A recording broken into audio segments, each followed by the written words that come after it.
خنت جوزي مع طليقي. متخيلين متخيلين اللي انا عملته في نفسي؟ قد كده الواحد ما بيحسش بقيمة الحاجة الا لما بيبعد عنها. أنا عبير، اتجوزت جوزي الأولاني عن قصة حب كبيرة قوي، لكن بعد ما اتجوزنا الحب زي ما يكون طار نط من الشباك، وبقيت بقعد أدور على أي حد يقولي كلمة حلوة أو يبصلي نظرة كده فيها أي إحساس أو مشاعر، لحد ما للأسف بقى عليا كلام كتير وعلامات استفهام أكتر، وده بقى خلى المشاكل تزيد بيني وبين جوزي. بس علشان تفهموا قصتي تعالي احكيلكم من البداية. أنا عشت في قرية ريفية في إحدى قرى مصر. اتجوزت حمدي بعد قصة حب كبيرة قوي. كان هو كالعادة ابن الجيران، وأنا كنت حلوة وزي القمر وجسمي مشدود، في الرايحة والجاية كان بيعاكسني وكان بيسمعني أحلى كلام، لحد ما وقعت في حبه وفعلا جيت أقدملي واتفق مع أبويا إن هو هيتجوز على طول، وبنى الشقة بتاعته وصبها، وكان بيشتغل برا ويبعت ويعمل كل حاجة وهو برا. وجه فعلا بعد كده واتجوزنا وعشنا مع بعض كام سنة. في الأول كان كويس معايا قوي زي أي راجل، بيتغير مع الوقت وأسلوبه مبقاش حلو زي الأول، وبقى كل شوية يمسك لي الهم علشان الفلوس وعلشان المصاريف والكلام ده كله. جبت منه في خلال السنتين جواز الأولانيين ولو بنت، وطبعا مع الوقت بقى يشتكي من المصاريف زي أي راجل، مع إنه كان بيسافر ليبيا وكانت ظروفه المادية زي الفل. المهم ابتدينا ان احنا يبقى دايما بينا وبين بعض شكوك، لان كان كل ما يسافر لازم يجي يقولي انت كنت بتعملي ايه، انت كنت بتخلي ايه، قوليلي كنت فين في الحتة الفلانية، انا فلان قال لي انه انت كنت واقفة مع واحد في الحتة الفلانية. فحسيت ان انا مش مرتاحة وان احنا كل شوية في خناق. طب انت يا عمي مش واثق فيا ليه؟ ايه اللي بيخليك تفكر ان انا بخونك؟ اكيد انت عارف ان انت منقص في حاجة.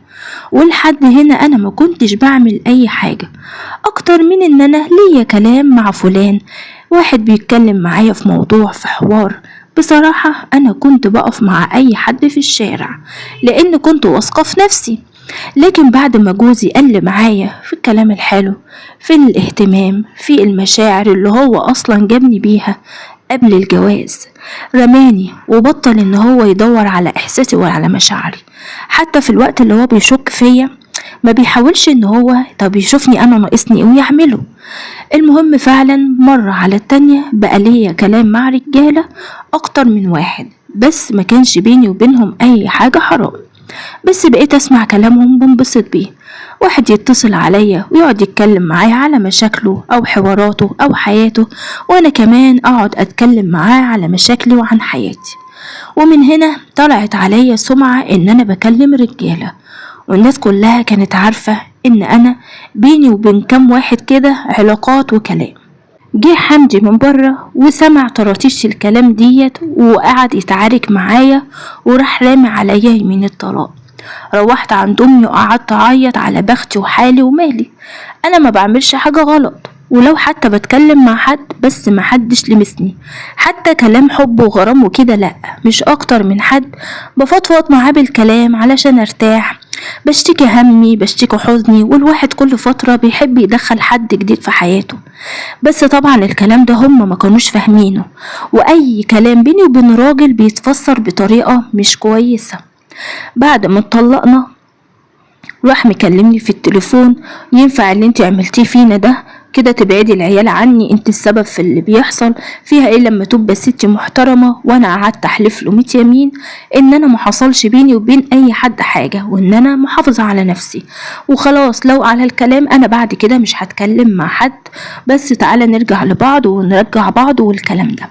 وفعلا بيجي حمدي وبيردني وبنرجع لبعض، لكن بقى هو خلاص الشك ضرب في قلبه، وبقى كل تفكيره كل مرة او اي حد بقف اتكلم معاه حتى لو سباك بسأله على حاجة او حد عايز اصلح حاجة عنده او عايز اشتري حاجة، لازم دماغه يا جماعة تروح للحتة البطالة وان انا بعمل حاجة غلط وانا ما بعملش حاجة. برضو اتكررت المشاكل تاني. حتى وهو هنا ما كانش برضو بيبقى مرتاح لي. لو رحت السوق، لو عملت اي حاجة، حتى لو التليفون بتاعي رن، لازم تلاقي بعديها اسئلة وسين وجيم، وكنت بتعملي ايه وبتخلي ايه. ده انا لو يعني عملت شوية اهتمام بنفسي وهو مش هنا، وجيه لاني مثلا متمكيجة ولا عاملة حاجة ولا كده، يقعد يقول لي هو انت كنت لابسة كده ليه، هو انت كنت حاطة مكياج ليه، هو انت كنت حاطة برفان ريحتك طالعة ليه. طب في ايه يا عم؟ بهتم في نفسي. مش يمكن بعمل كده علشان عايزاك تدلعني، او عايزاك تسمعني كلام حلو، او عايزاك تقولي كلمة كويسة او كلمة حنينة؟ ليه معرفش دايما تيجي دماغه ان انا بعمل حاجة غلط، مش ان انا عاملة كده علشانه. اقوله فيه يا حمدي مالك؟ انا عاملة كده علشانك انت، عايزاك تيجي تلاقيني حلوة وشكلي حلو، عايزاك كده يعني نرجعه زمان، نرجعه ايام جوازنا الاولانية كده يعني. ليه دايما دماغك بتروح لحاجة وحشة؟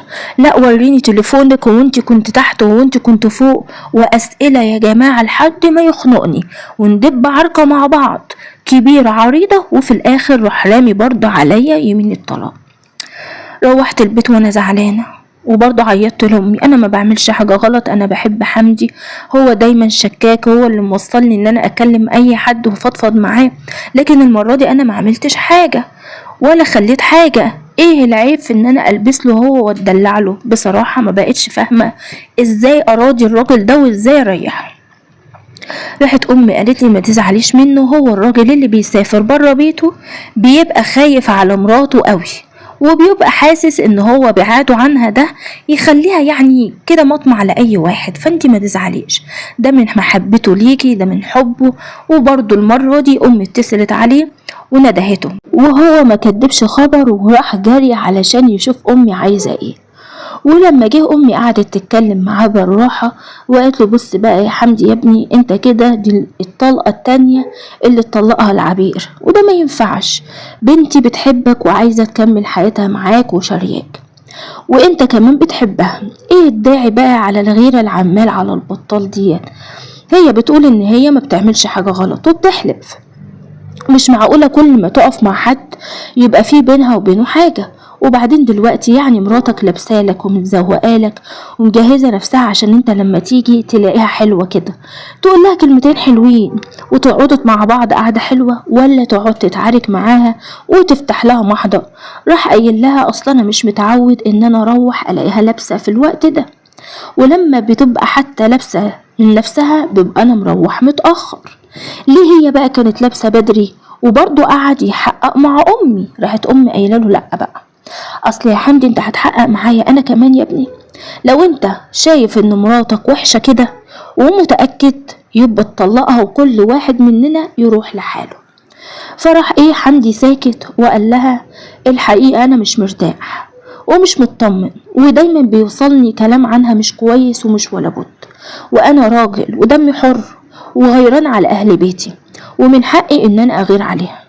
راحت قالت له انا قلت لك اهو وانت حر، لو كده يبقى كل واحد يروح لحاله فعلا افضل بدل وجع الدماغ ده، علشان انا مش كل شوية هتسمع بيكم العالم ويوصلني كلام وحش عن بنتي وهي بتقول ما بتعملش حاجة.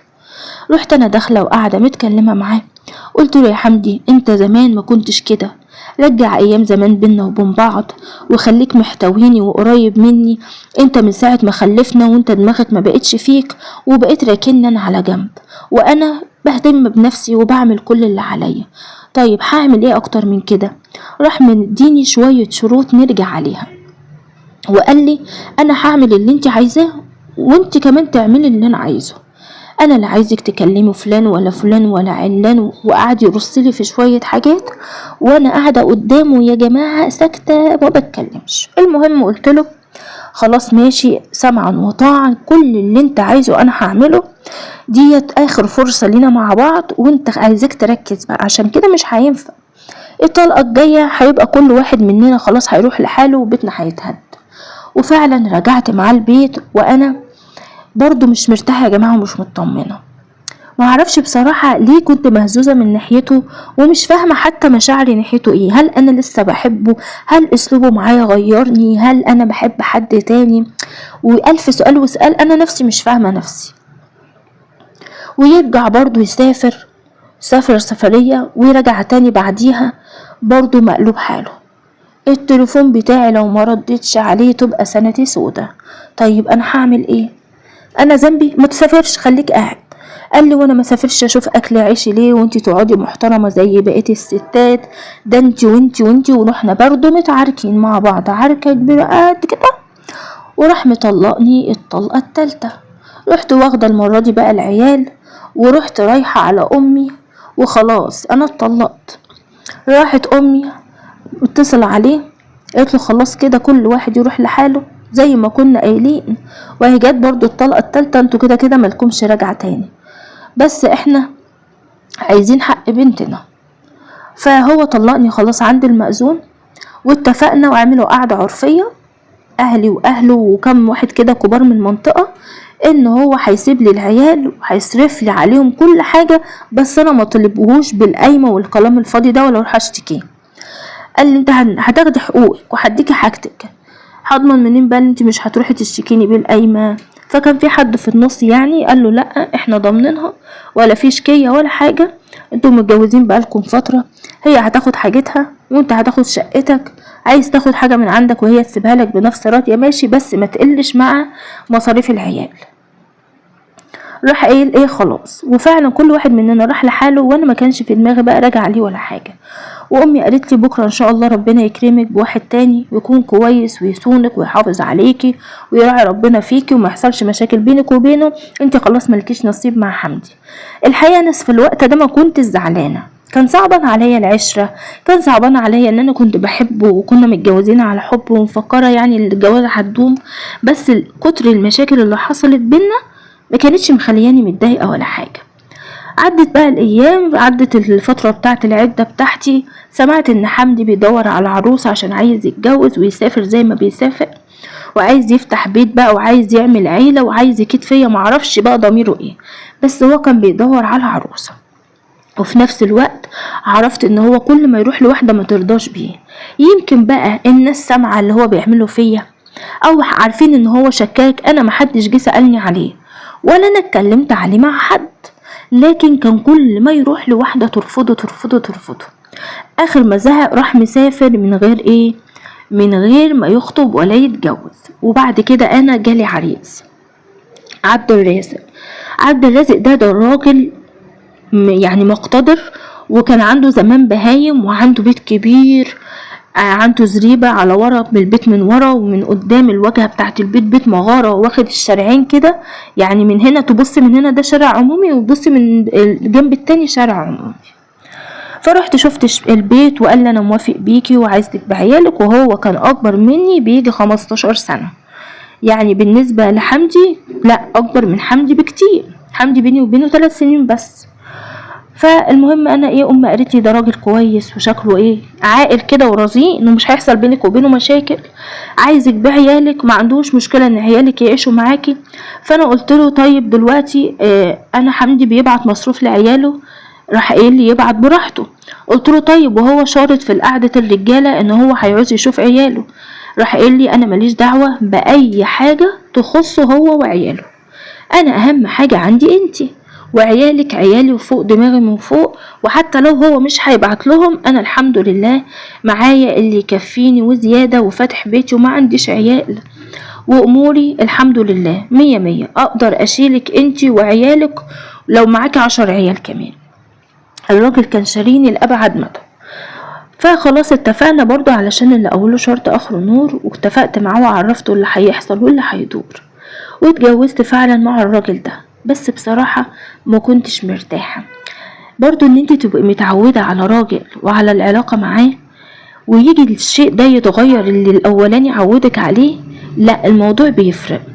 يعني مثلا حمدي كان شاب وكنت صغير وكان بيحبني وكنت بحبه، ففي بداية العلاقة حمدي كان من النوع اللي يشبع رغبتي، اللي يعني ايه يوصلني للعلاقة اللي في النهاية بتاعتها. لكن مع ده يا جماعة ما كنتش بعرف اوصل للمرحلة النهائية من العلاقة. خلاص استسلمت على حمدي وعلى عشرته هو، ومش عارفة خالص اتجاوب مع عبد الرازق.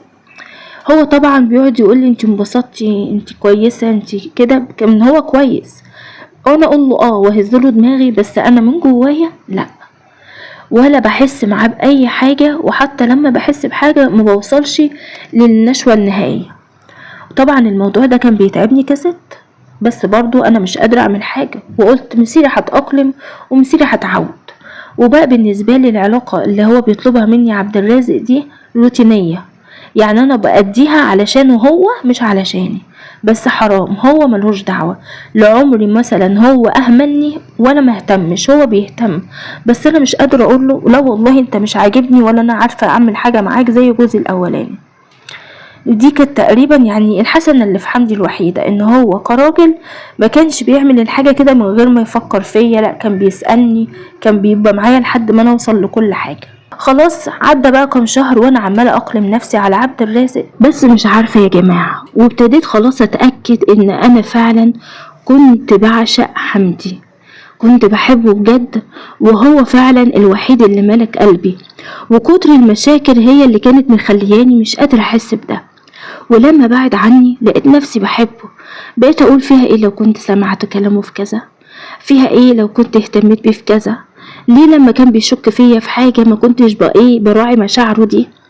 قعدت الوم نفسي في حاجات كتير، رغم ان في حاجات كان حمدي هو اللي غلطان فيها، لكن قعدت الوم نفسي في اللي انا كنت بعمله. وساعتها اتمنيت لو يرجع بيا الزمن، واقول لنفسي ياه لو كان زماني مع حمدي دلوقتي، لو ما كناش اتطلقنا، ده هو دخلته عليا كانت احلى، ده حضنه كان احلى، ده كل بقى حاجة حلوة افتكرتها له، ونسيت له يا جماعة الوحش كله، بقيت فاكرة الحلو بس برضه انا عارفة ان هو هيتجوز، وفي نفس الوقت انا متجوزة واهلي خلاص شالوا فكرة حمدي ده من دماغهم، وعبد الرازق قايم بالواجب بزيادة في كل حاجة. لقيت بعد وقت طويل قعدت اطقص كده على حمدي، هو اتجوز ولا لا، هو خطب ولا لا، لقيت الوضع بتاعه زي ما هو، اللي هو ايه بقى، اللي هو مفيش واحدة راضية بيه. وفضلت فترة اسأل عليه من بعيد لبعيد كده واعرف اخباره، وهو زي ما هو جه وسافر وجه، بس ما كانش بيجي يشوف العيال، كان بيكلمهم في التليفون، وانا كنت بدلهم التليفون يردوا عليه، واقعد كده اصنت هما بيقولوا ايه. بعد كده لما نزل شكله هو كمان اشتقلي، لان حصلت حاجة غريبة قوي، لقيته بيتصل وبيقول للعيال اديني ماما، فرحت مرد عليه في التليفون وقلت له ايوه ازيك يا حمدي عامل ايه، وانا بقى ايه يعني متعززة كده. راح قال لي الحمد لله يا عبير، ليكي وحشة والله، انت عاملة ايه، انا عايز اشوف العيال. قلت له ماشي اللي يريحك. راح قال لي طب والحاج عبد الرازق وكده، قلت له لا، الحاج عبد الرازق عارف ان انت لما تيجي وتطلب تشوفهم هتشوفهم، وعارف الاتفاق وعارف كل حاجة. راح قال بس انا اسف يعني هنتقل عليكي، اصلا انا عايزه اجيلهم عند البيت. رحت قايله له تعالى. راح قال لي يعني مفيهاش مشكله، قلت له لا. راح جاي فعلا عند البيت، وراح متصل، ورحت منزله له العيال، وانا ببص عليه كده من شيش البلكونه، يعني ان هو ما يشوفنيش وانا ببص عليه. خد العيال وراح فسحهم شوية، وبعدين لقيتهم جايين ومعاهم حاجات حلوة وكده، وايه يا بابا، ده بابا باعتلك السلام يا ماما. قلت لهم يا حبايبي الله يسلمكم ويسلم. والكلام ده كان عبد الرازق معايا لما هم جم بقى من بره، لكن لما جه ياخد العيال ما كانش معايا. فبعدها اتكرر الموضوع ده مرتين في نفس الاسبوع، فانا استغربت جيته كذا مرة، وكل شوية يكلمني بقى بحجة العيال. الحقيقة هو ما كانش بيعمل كده في جوازي الاول، ده الكلام ده حصل لما سافر وجه مرتين ورا بعض. بعد كده راح قايل ان هو هيسافر، وراح واخد العيال يباتوا معاه يوم، والعيال راحوا وجم، وبعد كده انا عرفت اللي هو سافر. لما سافر السفرية بقى دي لقيته حرفيا كل يوم يتصل عليا، ولو انا ما ردتش عليه واديته العيال كان يقول للعيال ادوني ماما. كنت بكلمه، وطبعا ده على الماسنجر، فاوقات كان بيبقى متصل فيديو، فكان يبصلي في الفيديو، وبصراحة انا برضو كنت بفضل بصله ساكتة. وبعد كده قفل وراح متصل عليا صوت، وراح قايل لي ايه، عاجبك كده يا عبير، مش كان زمانك في بيتي، وكان زماني جنبك، ولما بنزل عليك انت وعيالي، بدل ما انا يا دوبك بسمع صوتك بس في التليفون بالعافية. حرام عليكي، انا كنت بحبك وانتي السبب في كل اللي حصل ده. رحت انا كمان معاتباه على كل اللي في قلبي بقى، وقلت له انت كنت شكاك، انت بتغير زيادة عن اللزوم، انت حولت حياتنا لجحيم، كل حاجة شك شك شك، وكل ما اكلم حد تفكر ان في بيني وبينه حاجة. انا عمري ما خنتك وما حبيتش ولا واحد غيرك، ولا عمري كلمت واحد كلام حب او علاقة او كده. يعني كنت فعلا صراحة بكلم ناس كلام سطحي. راح قال لي هو ينفع واحدة تكلم واحد غير جوزها حتى لو كلام سطحي؟ والكلام السطحي نهايته ايه؟ نهايته برضو كده. انتي السبب، انا كنت بحبك ومش عارفه انساكي، ولغايه دلوقتي ولا خطبت ولا عارفه اتجوز.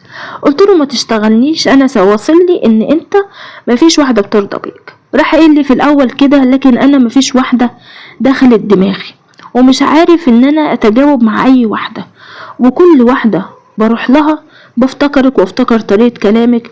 مين اللي قالك ان انا مش لاقي عروسه علشان محدش بيوافق بيا؟ انا والله في كذا واحدة رحت لهم، بس انا مش عارف اندمج مع اي واحدة غيرك، وخيالك انت اللي بيبقى قدامي. طبعا ده كان جوزي، كان بينا وبين بعض مشاعر، عشنا مع بعض كل حاجة، وهو وحشني، وانا اصلا بيني وبين نفسي بقى في مقارنات بيني وبين جوزي في كل حاجة، وبقعد افتكر وقت العلاقة واللي كان بيحصل بيني وبينه، واللي جوزي دلوقتي ما بيعملش معايا ده وما بيعملش معايا ده. فساعتها حسيت ان كان غلط كبير ان انا اتطلق وان انا اتجوز تاني. يعني مادام ما انا سبته كان ممكن ما اتجوزت غيره، لان انا مش عارفه اتعامل مع راجل غير جوزي الاولاني. خلاص انا استسلمت على ده، ومش عارفه حتى ان انا اعمل حاجه مع التاني ده. حاسه كده باحساس غريب انا مش عارفه اوصفه لكم. فالمهم ابتدى يحصل بيني وبينه بقى تقارب، بقينا بنتكلم صدقوني اكتر من ما كنا متجوزين وبنتكلم، وزي ما يكون طلاقنا ده قربنا من بعض، وخلى كل واحد فينا يعرف ان هو بيحب التاني. انا قبل ما اتجوز جوزي عبد الرازق ده كنت مش طايقه حمدي ومتغاظه منه، وهو كمان كان شايلني فوق دماغه وكل شويه يتعارك معايا. لكن لما بقينا خلاص بعاد عن بعض، وكل واحد فينا لقى التاني مش في حياته، اكتشفنا ان احنا لسه بنحب بعض، وان احنا عايزين بعض. وانا حسيت ان انا خلاص بقى مش طايقه عبد الرازق ومش عايزاه، لكن غصب عني ما كانش فيه عندي اي حل قدامي. ابتدينا ان احنا كل يوم نتكلم بقى، يصبح عليا لدرجه ان انا قلت له انا نفسي اعرف بس يا حمدي انت ليه ما عملتش الحاجات دي واحنا متجوزين؟ هو الواحد ما ينفعش يبقى حلم مع واحده غير لما تبقى مش مراته؟ يعني مراتك دي خلاص انت ضامنها، ما تقولهاش كلمه حلوه، ما تهزرش معاها، ما تتصلش عليها وانت بره البيت. ليه الحاجات اللي بينا وبين بعض الجميله دي ما كنتش مخليها بينا واحنا متجوزين وفي بيت واحد؟ كانت هتخلينا ما فيش زينا اتنين في الدنيا. لكن انت عملت كده لما انا ضعت من ايدك خلاص. راح قال لي خلاص بقى ما تقعديش تفتحي في القديم، وان شاء الله باذن الله محلوله، يعني الموضوع سهل. قلت له الموضوع سهل ازاي وانا متجوزه وفي عصمه راجل وانت عارف دلوقتي الوضع عامل ازاي؟ راح قال لي سيبيها بس على الله وانا هبقى فاهمك، وعرفني ان هو هينزل خلاص، وقال لي انا لما انزل عايز المره دي اشوفك. قلت له ان شاء الله. وفعلا كام يوم كده وراح نازل، وطبعا اليوم اللي هو جاي فيه كلمني، ولما جه كلمني مكالمة رسمي بقى قدام عبد الرازق، وراح قايل لي ايه انا حاجة اشوف العيال النهاردة. قلت له ماشي اتشرف وتآنس وكده، وبتكلم معاه عادي. والصراحة عبد الرازق كان طيب قوي، يعني كان سايبني اكلم حمدي ده كأني حد معرفته مش كأنه طليق. وعلى فكرة ده غلط ان الواحد يسيب مراته تكلم طليقها بكلام بمساحة مفتوحة، انتوا ما تعرفوش اللي في القلوب ايه. فهو الصراحة جه، لكن المرة دي بقى فضل قاعد هو والعيال في البرندة تحت، في برندة كده تحت قاعد فيها، وعملت لهم اكل ونزلته لهم ومشروب ونزلته لهم وكده. والموضوع ده اتكرر مرتين في اسبوع واحد برضو، لدرجة ان لقيت في ناس ياما رايحة بخ السم في ودان عبد الرازق، وقايل له هو ازاي طليق مراتك بيجي يشوف عياله في البيت؟ احنا اول مرة نشوف الوضع ده. فراح لهم يا جماعة ده عبير محترمة ومؤدبة وبنت ناس وملهاش في الكلام الوحش. ايه يعني لما الراجل يجي يشوف عياله؟ وبعدين انا وهي متفقين من قبل الجواز، منين ما يحب يشوفهم يشوفهم، منين ما يحب يكلمهم يكلمهم. راح قايل له اه بس يروح عند امها، ممكن فعلا يقعد معاهم وياكل ويشرب عند امها، مش عندك انت ومش عندها ومش وهي موجوده. راح قال ده هي ما بتشوفهوش، ده بتديلهم الاكل وبينزلوا بيه تحت ما هوش فوق. راح قالوا له انت عايزينها كمان تبقى فوق يا حاج عبد الرازق ولا ايه؟ انت اكيد بتهزر. المهم الموضوع ده عدى على عبد الرازق مره والتانيه، لكن بعد كده لقيته بيقول لي بقول لك يا عبير ما ينفعش اما حمدي يجي يقعد تحت، انت مهما كان مراتي دلوقتي وطليقته، ازاي يقعد تحت؟ خليه يمشي. قلت له انت كلام الناس عمل لك دماغك، ما انت كنت ماشي كويس، وانا طالما ما بعملش حاجه غلط ما يهمنيش كلام الناس. راح قال لي ماشي يا ستي، بس انا بقولك علشان كده فعلا هم عندهم حق. طبعا في الفتره دي هو ما يعرفش ان حصلت مره واتنين وتلاته ان حمدي طلع لي فوق. المره دي ما كانش هو موجود فيها لان هو كان بيبقى بره بيشوف اشغاله، وحمدي جه زي ما بيجي طالع فوق، وانا قعدت العيال يلعبوا باللعب اللي ابوهم جابها في الاوضه، وقعدت انا وحمدي بقى كان وحشني. وغصب عننا لما تقفل علينا باب واحد واحنا اصلا كنا متجوزين، وانا يعني بقالي فتره ما فيش الحاجه اللي بتحصل ما بتحصلش، فطبعا حصل بينا وبين بعض كلام، وهو قال لي انتي وحشتيني، انا مش عارف انا سبتك ازاي، ده كان يوم غلطة عمري ان انا سبتك وفرطت فيك، انا معرفش ان انا بحبك كده، وانا كمان قلتله اللي في قلبي كله. فطبعا تبادلنا الكلام مع بعض، ده خلى الموضوع معانا بقى خلاص وصلنا لمرحلة ما قدرناش نتماسك فيها، وحصل بيني وبينه علاقة، والموضوع ده اتكرر مرتين. بس طبعا العيال ولا هم حاسين بحاجة، وبرضه مش مركزين معانا، كانوا بيقعدوا في الأوضة يلعبوا بيها فيها، يعني 5 سنين 6 سنين كده مش مركزين في حاجة. لما الناس بقى كلامهم زاد كده بصراحة انا اتضايقت، وقعدت اقول لنفسي انا هعمل ايه وازاي هبعد عن حمدي تاني، انا خلاص اتأكدت ان انا بحبه. فساعتها حمدي راح قال لي ما تزعليش نفسك، انا كده كده عايزك تزهقيه علشان تتطلقوا كل واحد يروح لحاله، وساعتها انا هعرف اردك. قلت له ازاي؟ مش احنا اتطلقنا 3 طلقات؟ قال لي انت مش كنت بتسمع على واحد يجوا يجوزوه محلل؟ احنا المحلل جنة من عند ربنا، انت اتجوزتي فعلا وانتش مرتاحة، ما فيهاش حاجة لما تطلقي. قلت له خلاص ماشي، انا هتكلم مع عبد الرازق في موضوع الطلاق. راح قال لي لا ما تجيبهاش كده بقى، مش لما يبقى لسه مكلمك عليا علشان ما تلفتيش انتباهه، انت بينك وبينه كده بتعاركي على اي حاجة، واتكلمي مع امك ان انت مش مرتاحة والكلام ده، وقولي لها اللي في قلبك، وكل واحد منكم يروح لحاله، وانا ان شاء الله هردك، مش هيحصل بينا وبين بعض مشاكل تاني، وانا وعدك ان انا هبقى كويس معاكي وهبطل شك فيكي، وانا خلاص بقيت بحبك واتأكدت ان انا بحبك وانت كمان بتحبيني، والا ما كناش هنعمل كده مع بعض ويحصل بينا كل ده بعد الطلاق، واتفقنا خلاص على كده. بس انا وهو بصراحة غلطانين. ليه بقى؟ المفروض ان انا وحمدي خلاص اتفقنا ان احنا هنرجع لبعض، وان انا هتطلق وموضوعنا كده اتحل، حتى موضوع الطلقات ال3 اتحل من عند ربنا، لكن احنا ما قدرناش نتحكم في مشاعرنا. ولما عرفت ان حمدي هيسافر طلبت منه ان هو يجي علشان اقعد معاه شوية وودعه، وتجاهلت خالص كلام عبد الرازق ليا لما قال لي ما تخليش حمدي يجي ويقعد تحت، وانا قعدت اتلمض معاه واقول له انت بتسمع كلام الناس، ومادام انا ما بعملش حاجه غلط ماليش دعوه بحد، لان دي كانت اخر مره حمدي يجيلي فيها. لكن ليه بقى؟ عشان اللي حصل. حمدي جه زي ما احنا متعودين، وكان عبد الرازق هنا، ونزلت لهم الاكل تحت زي ما انا بعمل في وجود عبد الرازق. بعد كده عبد الرازق قال لي ان هو عنده شغل ضروري، واليوم ده حمدي كان جاي لي بدري علشان المفروض ان هو هيسافر وعنده ميعاد سفر. فعبد الرازق مشي وقال لي انا هخلص شغلي وهاجي بس على المتاخر، وسألني اذا كنت هعمل ايه انا وحمدي. قلت له ان هو هيسلم على العيال تحت وهيمشي عشان عنده سفر، والعيال هيطلعوا وهنقعد مع بعض زي ما بنقعد. راح قال لي طب خلي بالك من نفسك وبقفلي على نفسك حلو علشان لو اتاخرت بره، علشان انا مش ضامن ظروفي النهارده، الراجل هيتاخر بره. وهي طبعا حمدي كان مسافر فعلا، بس برضه المواعيد ماهيش دقيقة، يعني الراجل ممكن يقضي معايا حبة حلوين. مشى عبد الرازق وانا طمعت في الوقت ده، وطلع حمدي على فوق زي ما احنا متعودين، ورحنا مقعدين العيال في الأوضة علشان يلعبوا. وبعد كده قعدت أنا وحمدي، كان هيوحشني بقى وهيسافر، وبقول له ان انت هتسافر وتسيبني وانا هعمل ايه لما انت تمشي، وان انا مش طايقه كده خلاص عبد الرازق، وان انا لازم اتطلق منه.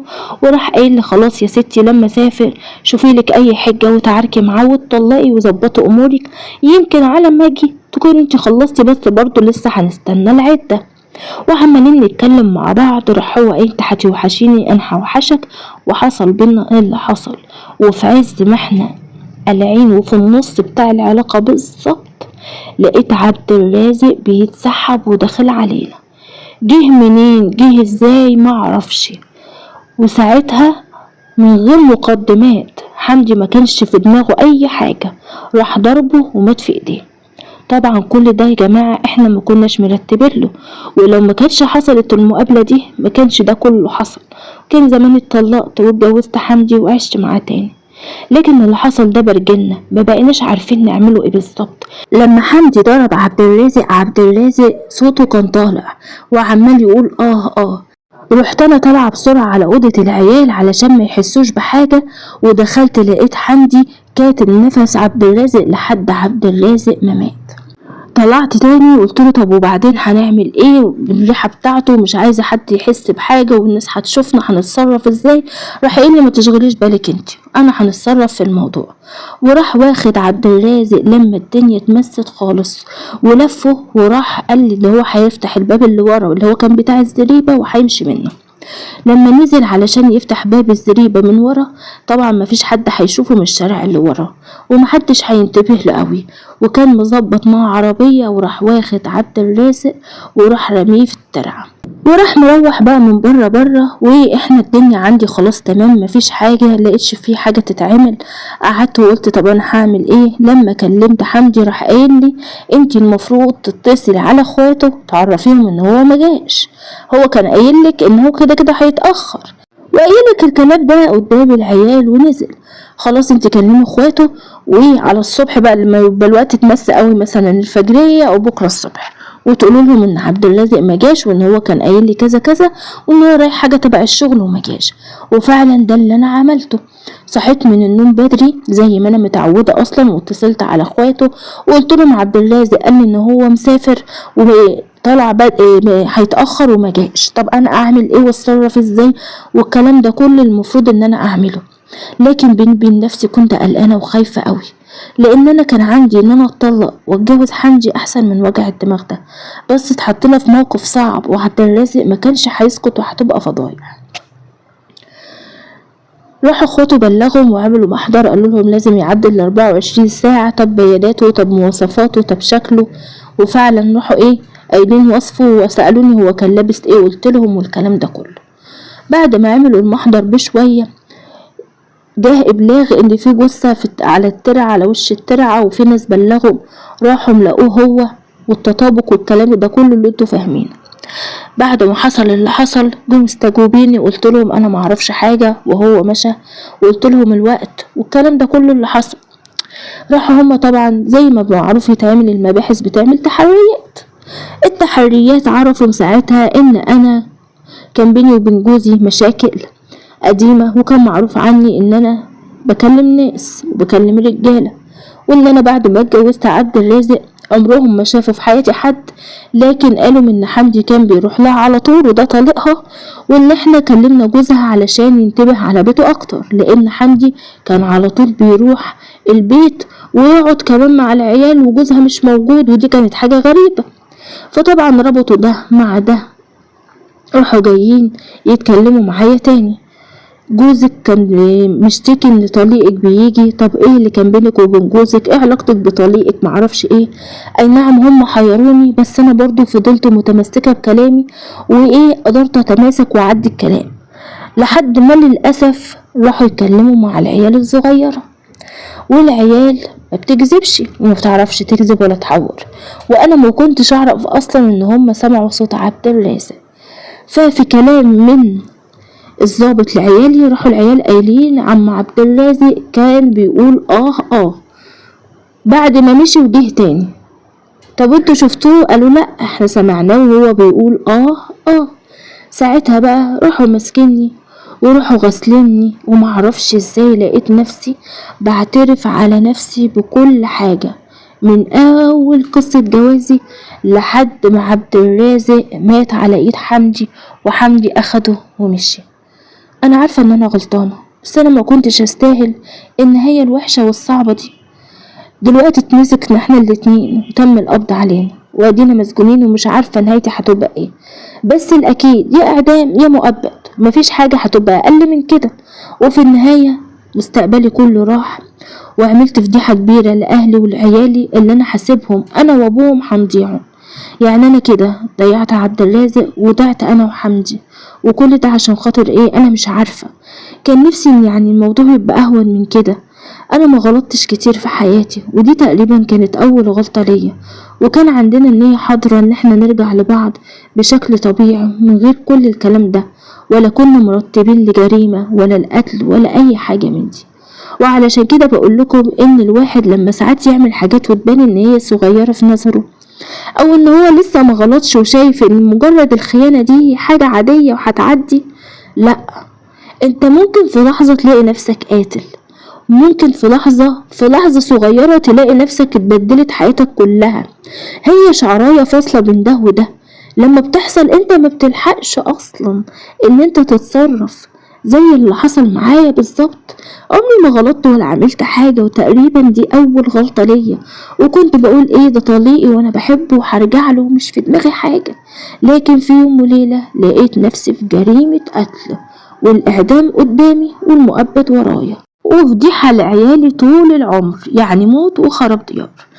والراجل قعد يقول لنا يعني انتوا كنتوا متجوزين وكانت معاكوا في ايدك، ما تحلاش غير لما تبقى في ايد غيرك، ازاي يعني مع طريقك؟ وكان الراجل اللي هو اللي بتاع النيابة ده هيتجنن من الموقف اللي انا فيه، وانا نفسي هتجنن من قصتي ومن اللي حصل لي. لكن هو ده اللي حصل، وهو ده مصيري، وهي دي حكايتي. وبكده بكون وصلت معاكم لنهاية قصة النهاردة.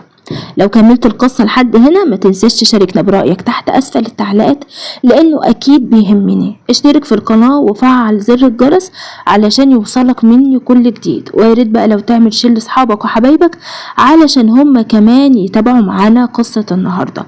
ولو في درس هنستفاده فعلا دلوقتي، فهو محدش يقول دي خيانة صغيرة أو غلطة صغيرة. خيانة صغيرة وصلت لحبل المشنقة، وفعلا بين يا جماعة الغلط والجريمة شعرة انت ما بتبقاش حاسس بيها، وكل ده فعلا بيحصل في لحظات وفي ثواني، يعني دقايق بتبقى كل حاجة خالصة. انت نفسك ممكن تبقى مجرم في حاجة انت ما كنتش متخيل خالص ان انت تعملها ولا تقرب لها، والظروف لما بتغلط هي اللي بتحطك فيها. ربنا يحفظكم جميعا يا رب من كل شر ومن كل سوء. بس كده، السلام عليكم.